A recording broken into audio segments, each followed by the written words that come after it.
certeza. Quanto do Instagram foi importante pra esse planejamento pra tu aí? 100%. 100%? 100%. Tô molhando a mesa aqui, Não, né? fica em paz. Deixa, não tem problema. É água. A água não que o mata Rafa ninguém. trouxe aqui pra gente não foi. A água é água benta, É tá? porque eu não quero queimar seu microfone, porque senão Nayana vai bater no meu salário. Então, como eu tava em Dubai, Já já tá manda sabendo nota que teve lá. um monte de abatimento esse mês. Eu não... Já manda A na gente nota. cobra em dólar. Exatamente. Mas foi 100% por quê? Sua pergunta do Instagram. Uhum. Porque hoje meu principal canal de aquisição estrangeiro, internacional, é Ainda. Instagram, né? A gente tá com o projeto Colômbia, Itália, Dubai, Kuwait, Catar, Kosovo e Arábia Saudita. Então são 6. Isso, todos eles vieram do Instagram. Todos eles. Direcionamento. Mas é uma questão que é o seguinte. Imagine quanto é que custa hoje, sei lá, cadê? Kirley, minha gerente de projeto. Quanto é que custa uma cirurgia plástica hoje? Sei lá, uns 30 pau, né? Meu serviço, ele é mais caro que uma cirurgia plástica. Certo? Uhum. Você que vê um anúncio lá de um médico falando, faça cirurgia plástica por 30 mil. Você vai depositar em outro país um dinheiro, se você não tem confiança nesse cara, então não adianta só o anúncio. Existe uma estrutura por trás para converter esse cliente, que vai desde a entender metodologia construtiva. Normalmente, eu vou dar um exemplo. Você quer pegar projeto em outro país, ou outra cidade aqui. Se você não conhece como é que faz a aprovação lá, porque, prefeitura no Brasil é diferente de uma para outra. Burocracia. Você não sabe qual a metodologia construtiva, você vai para um lugar, vamos supor, o norte do país, que é muito difícil chegar material, aí você quer fazer tudo em estrutura metálica, mas aí vocês não tem lá disponibilidade, não tem mão de obra para executar. Peraí. Então, voltando pro caso da cirurgia, a pessoa não vai colocar, sei lá, dá um exemplo, 30 mil reais, 50 mil reais, 100 mil reais na minha conta, se ele não tiver confiança, se a gente tiver uma estrutura. Né? Então, assim, o Instagram, ele, respondendo a sua pergunta, ele é 100% importante, mas ele não é tudo. Eu preciso dos 10% a mais, eu preciso dos 110, eu preciso dos 120, porque anunciar, todo mundo coloca um anúncio pra lá, é fácil. Tá? Mas e você ter um representante lá? É o que a gente tem. É isso aí. Né? Se você tem uma pessoa pra lá e seu cliente precisar de uma dúvida. E o processo de aprovação. Né? Então, assim, isso... E depois a gente fala de... Vou falar quinta-feira na minha live, lá no meu Instagram. Né? Fazendo sobre o mercado internacional. Mas, enfim, é isso. É um serviço que ele custa mais do que uma cirurgia. E só pegar o exemplo. Ninguém vai colocar sua vida em risco. E eu trago a questão da responsabilidade da nossa profissão, do setor que a gente atua. Não vai colocar a vida dela e dinheiro e uma série de coisas por um anúncio que achou bonita, a fachada ou o interior. Então, tem uma série de coisas por trás do Instagram, que é um suporte pra gente converter.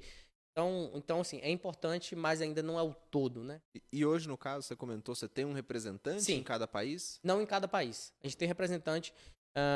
Por exemplo, o projeto do Catar foi engraçado, porque o cliente entrou em contato pra fazer o showroom, e quando o cara falou assim, puta que pariu, fazer esse árabe é mentira, né? Tá Showroom da blefando. Lamborghini. E aí ele falou bem assim, você tem alguém aí no Catar?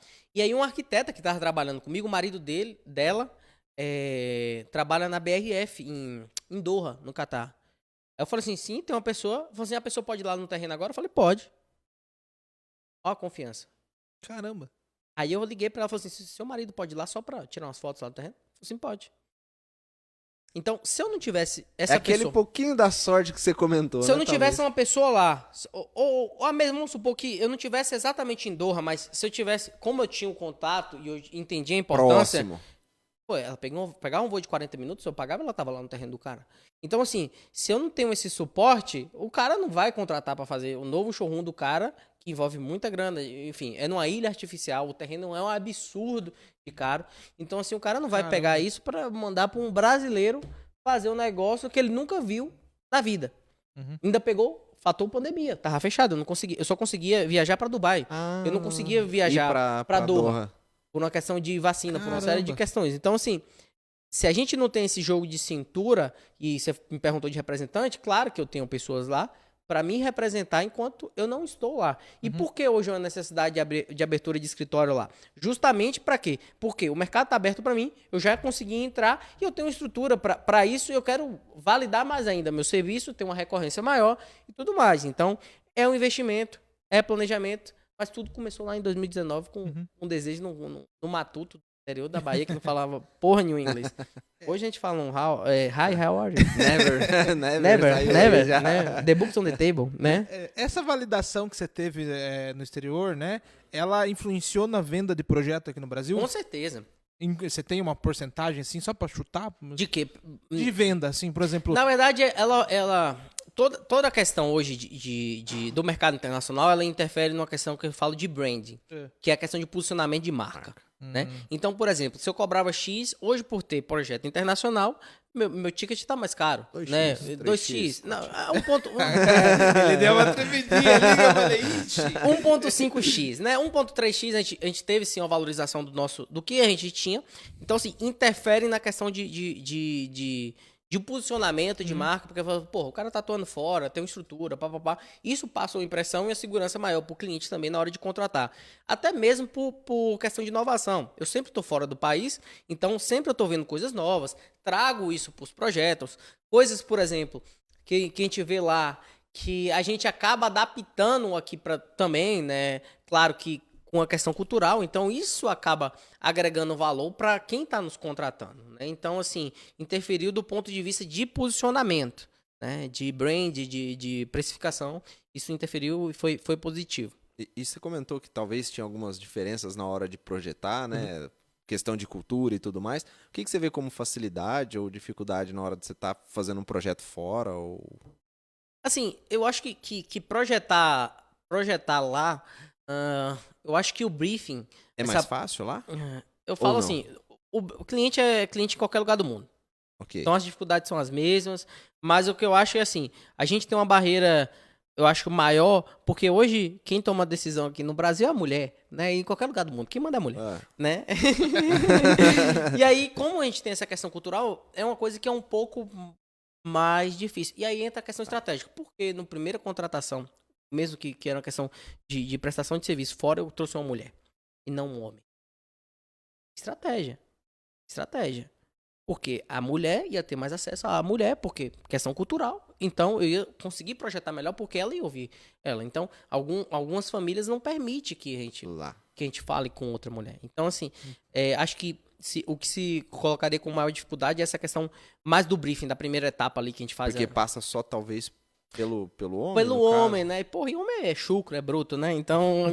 Entendi, tem que ter um filho. Mas assim, hoje a gente já tem a Kirley, né? A Kirley é o apelido que meu filho menorzinho, Theo, chama Chris, já é de Kirley. Que talvez faz esse ela faz isso hoje, né? Então, assim, quando tem... Que a gente sente, às vezes... Hoje, assim, os clientes que estão chegando são mais abertos, a gente fala, eu falo diretamente. Mas o primeiro impacto foi esse, de você ter ali muito... Às vezes uma reunião que a mulher tava do lado, você não via. Então, tem essas questões, mas era só isso, né? Assim, mas se resolvia. De dificuldade. É claro que tem as dificuldades preliminares quando você começa a atuar. Metodologia construtiva, tipo de aprovação, como é um esquema Hoje aqui, um engenheiro, ele faz aprovação e execução, né?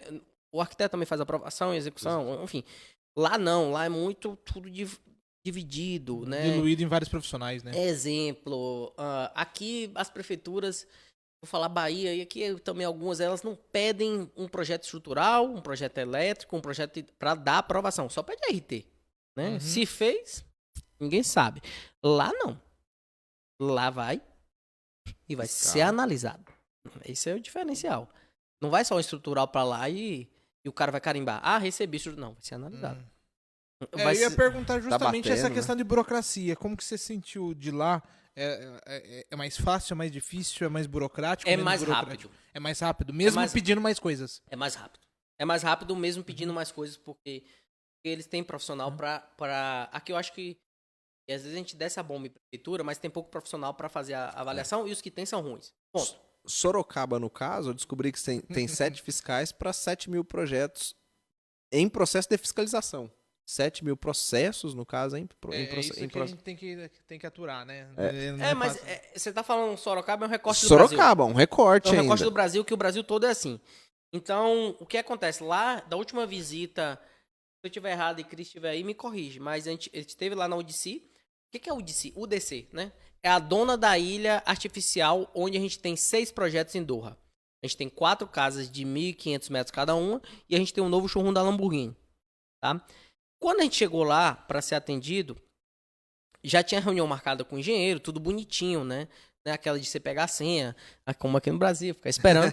E quando a gente chegou lá, ele explicou as questões de normas, afastamentos, taxa de ocupação, o que pode, o que não pode, as taxas que o cliente tem que pagar, papapá. E aí, no final, o Cris perguntou qual era o tempo de devolutiva do primeiro Comunix. Porque a gente tá falando de um projeto de, se eu não me engano, 6.500 metros quadrados. Caramba. Com várias questões, por exemplo, lá vai ter uma questão pro staff, porque as marcas, por exemplo, mecânico, não existe mecânico árabe ou da Lamborghini. É italiano que vem. Morar, ficar ali ou ficar um período ali e vai dando manutenção, porque também são poucos carros, né? Não tem uma manutenção recorrente, mas tem que ter uma parte de hospitalidade. Então ele falou, ó, por exemplo, então, eu tô falando do projeto para vocês entenderem que tem várias coisas... Não, mas é legal entender o contexto de tudo. Isso. E aí ele falou, porque tem isso, aí tem a questão do subsolo, tem a questão... Todos os projetos precisam de ar-condicionado, porque, enfim, tudo tem que ser vedado, não existe ventilação natural lá com questão da temperatura. A gente nem chegou no ápice lá do verão, a gente tava pegando 44, sensação térmica de 55. Caramba. Então, e aí ele falou uma semana pro primeiro Comunix. Analisar tudo. Caramba. 6.000 metros, você falou. Exatamente. Caramba. E não é analisar só o projeto arquitetônico. É o estrutural, é o elétrico, é o ar-condicionado. É compatibilizado. Exatamente. Então, assim, a gente tem muito que correr atrás nesse sentido de processo de aprovação, porque é uma visão, e conversando com os clientes, por que eles querem que o processo saia? Por conta da economia. A construção civil não gira só dinheiro aqui no Brasil, gira o dinheiro no mundo. Sim. Então, por exemplo, quanto mais rápido a obra estiver pronta, mais rápido... Ou quanto mais rápido ela começar... Exatamente. Então, por exemplo, ele falou assim, a gente dá o Comunix e existe, como a gente já está te dando as normativas, existe uma tendência muito grande de eu liberar você fazer escavação. Caramba. Um habite parcial. E você já sabe.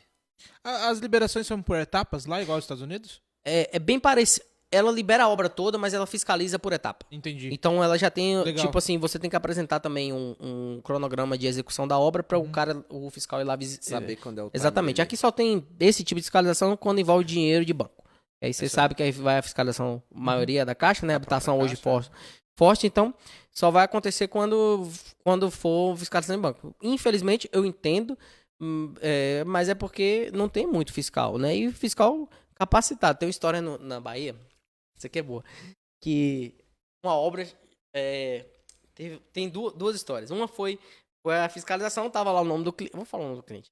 O nome do cliente era Jailson, né? E aí era uma academia que a gente tava fazendo, e aí foi notificado porque tava com material no passeio, né? Tinha fechado. E aí o fiscal botou assim, tirar obra do passeio, né? Sem ser passeio. O cara botou passeio, né? Falando igual o Matuto. E aí o nome do cliente era Jailson, ele botou o apelido que todo mundo chama, Jai, né? Eu falei, porra, como é que o fiscal autua uma obra, né? Não olha nem o nome. E a outra foi uma obra também na Bahia, que um fiscal tava com a planta, e o cara falou, não, tá tudo errado. Eu falei, seu meu patrão, tá de cabeça pra baixo. Então esse é o nível que a gente tem aqui. Exatamente. Então, assim, são poucos e os que tem ainda... É claro que tem, sim, bons, tem pessoa que quer ajudar mesmo. Eles nem olham também, né? Só passa batido. São poucos que querem fazer o processo rodar aqui no Brasil, mas se a gente tivesse, principalmente as prefeituras, né, tivesse a consciência, como a construção civil, quanto mais rápido ela girar, mais o dinheiro está girando na própria economia, né, que é uma consciência de que eles têm lá, né, o próprio investimento nessa área de construção civil, assim como outros países, a gente tem projeto, Estados Unidos também não falei, né, a gente tem projeto em Miami, em Fort Lauderdale, que é uma região bacana, não sei, depois fala quando é que a obra, pra eu visitar. mas também roda legal, né? Então tem diferença.